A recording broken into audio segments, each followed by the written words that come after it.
Hello, Rick Komarek, Certified Financial Planner, bringing you a brand new article that I just uploaded to my blog titled Hindsight's 2020. Isn't that true? However, Foresight, on the other hand, yeah, good luck with that.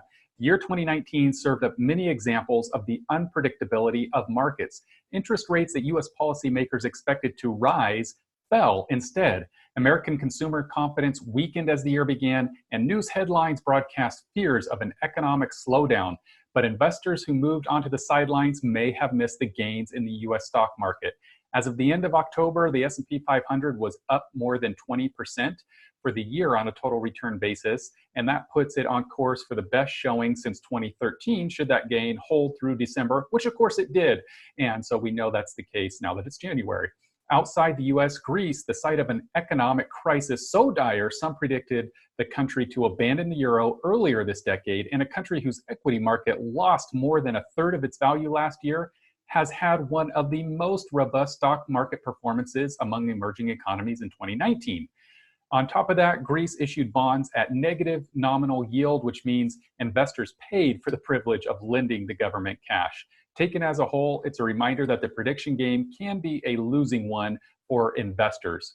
A closer look at interest rates and the bond market shows just how unpredictable asset performance can be. Going into 2019, Federal Reserve officials expected economic conditions to support raising a key interest rate benchmark twice. Instead, the policymakers lowered it 3 times.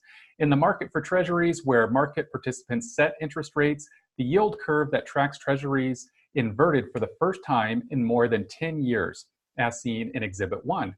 Some long-term yields fell more below short-term yields over the summer.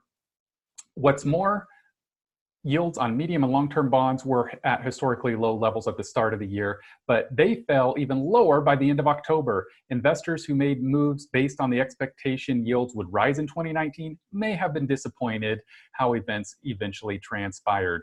Events weren't any easier to anticipate in the global equity markets either, where no evident link appears between markets that performed well last year and those that have excelled this year, and this year being 2019, of course.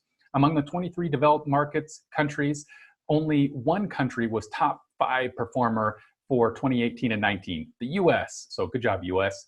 Last year's strongest performing market, Finland, ranked 22nd this year through the end of October. Among emerging markets, Greece swung from a 37% decline last year to a 37% advance this year. So this chart shows the different economies ranked best to worst in 2018, and then of course, in 2019, you can see that it's totally random how they performed.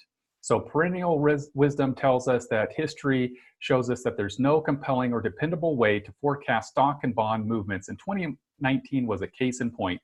Neither the mainstream procrastinations nor hindsight of recent strong performance predicted outcome in 2019.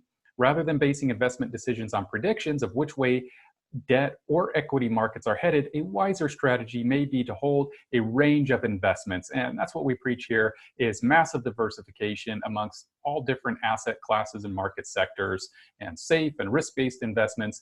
And that type of strategy, whether it be last year, this year, or next year, is one of the keys to investment success. So if you have any questions about your investments, retirement, insurance, estate planning, feel free to reach out to me anytime. Also, you can click these buttons right here is to send a message on Facebook, or this one here, you can click to send a voicemail.